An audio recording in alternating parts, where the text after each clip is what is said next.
Bonjour, un des derniers petits clips pour la plaque Union. On va venir faire les lamages en fait sur les quatre trous. En fait, c'est des trous de passage de vis pour noyer en fait des cap screws ou des vis à 6 pans creux. Bon, en fait, là, un lamage habituellement ça sert bon, pour différentes vis, mais pour ce type de vis là entre autres. Comme j'avais dit, on n'utilisera pas de fraise à lamer pour ça. On va plutôt utiliser une fraise en bout.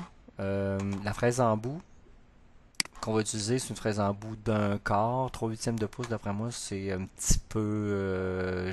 en fait, c'est un petit peu gros. Les parcours d'outils ne seront pas hyper intéressants.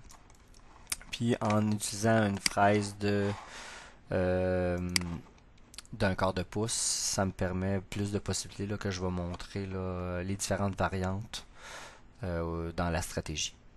Fait que je vais utiliser fraisage circulaire. Ici, c'est dans une. Ça se retrouve dans les routines de perçage. Fait qu'on va pouvoir l'utiliser comme tel. Fait que je vais venir cliquer ici. Fraisage circulaire que je vais venir insérer à la suite de mes perçages 932. Pour ce qui est de l'outil, on n'utilisera pas le Forêt 932 justement, mais plutôt un outil qu'on n'a pas utilisé encore. Fait que là, je vais aller dans le catalogue, chercher une fraise en bout. C'est celle-ci, l'outil 21, Niagara N340, diamètre d'un quart.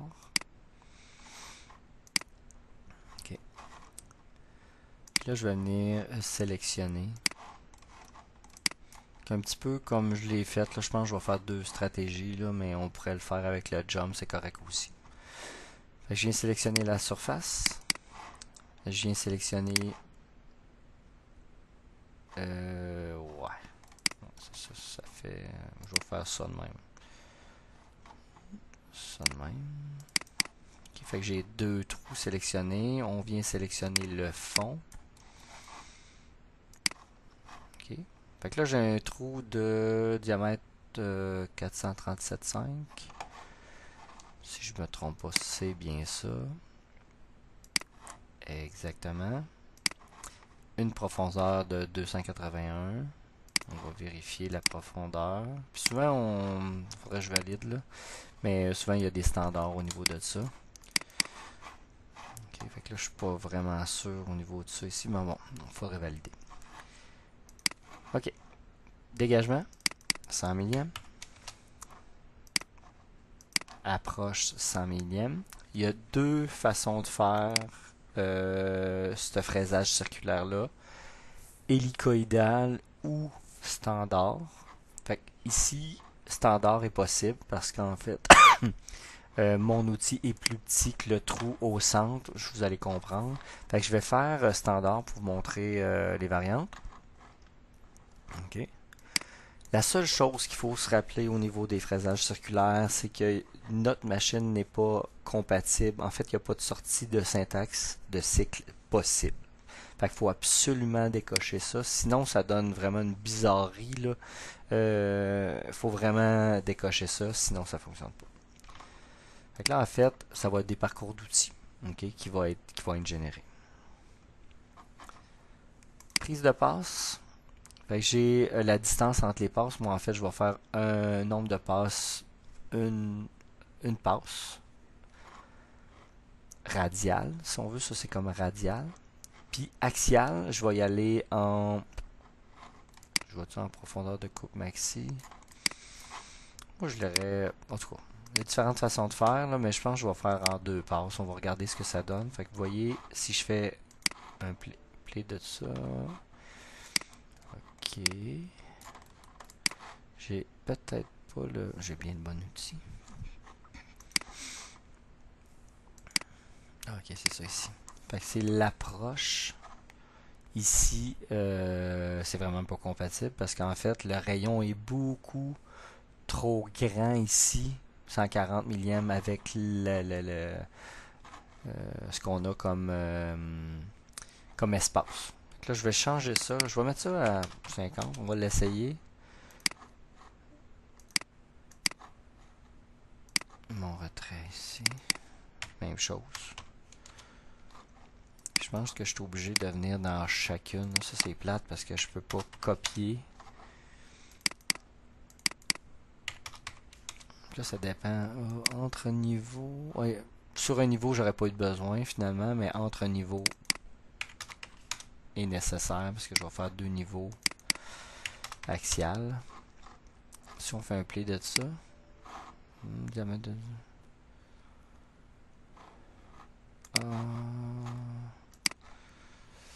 Ah, c'est ça ici. Je sais pas pour quelle raison, mais j'avais ça ici, une surépaisseur sur fond et surépaisseur sur contour qui proviennent de où? Aucune espèce d'idée, là, je sais pas qu'est-ce qui se passe avec ça.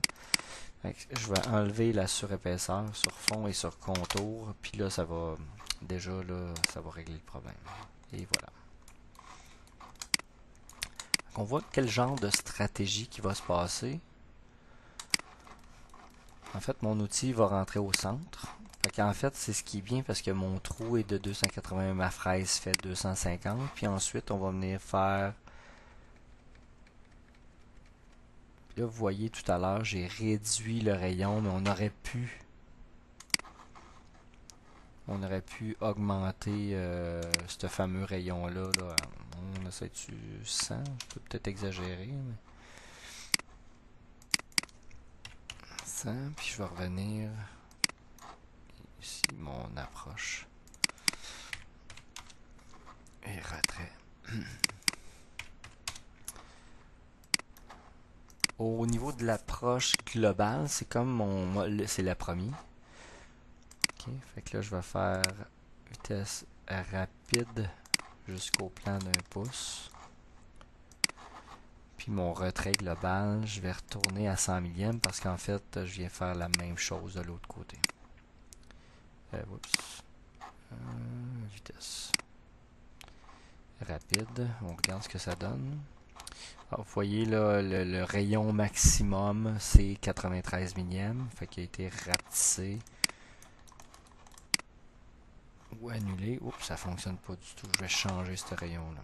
Fait qu'on avait peut-être de meilleurs résultats tout à l'heure. Avec mon 50 millièmes.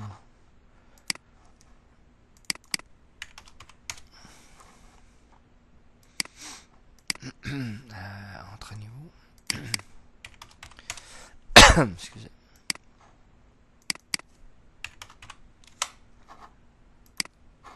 Et voilà.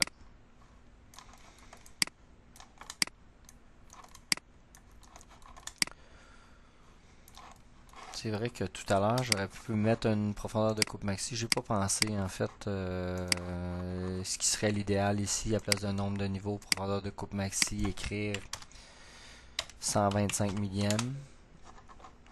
Ça fait, ça fait 3 passes. Ça serait vraiment l'idéal. Parce qu'en fait, mon outil, c'est pas un très gros outil. Mon outil travaillera pas trop. C'est bon. Je vais faire l'autre variante avec l'autre, juste pour montrer. Fait que je vais faire... je fais une copie ou je fais tout simplement sélectionner à nouveau. Fait que je vais sélectionner l'autre côté. 100 millièmes. Sélectionner chacune... Je pense des fois c'est quasiment mieux de sélectionner le... Katia interprète mieux le diamètre. Puis je viens sélectionner mon fond.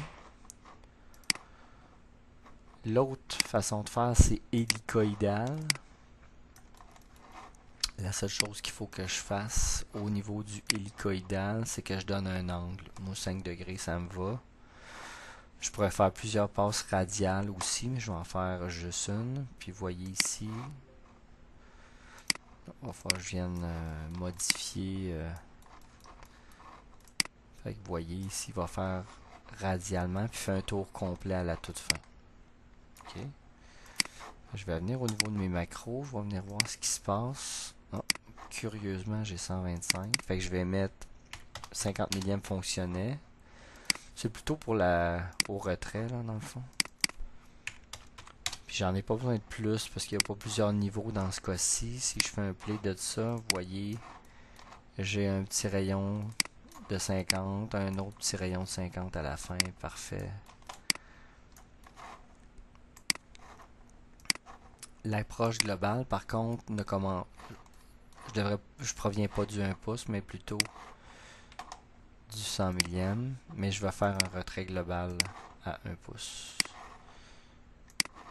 Là, ça me donne mon autre variante, en fait, hélicoïdale. J'aime bien aussi. Faut faire attention que la tolérance d'usinage soit suffisamment précise. Sinon, en faisant du multi-axe comme ça, elle va sortir des petits bouts de ligne en G1. Puis là, ça va faire en sorte que si j'ai une tolérance d'usinage trop élevée, là, ça va faire des facettes. Puis encore une fois, syntaxe de sortie de cycle ne devrait pas être activé pour que ça fonctionne.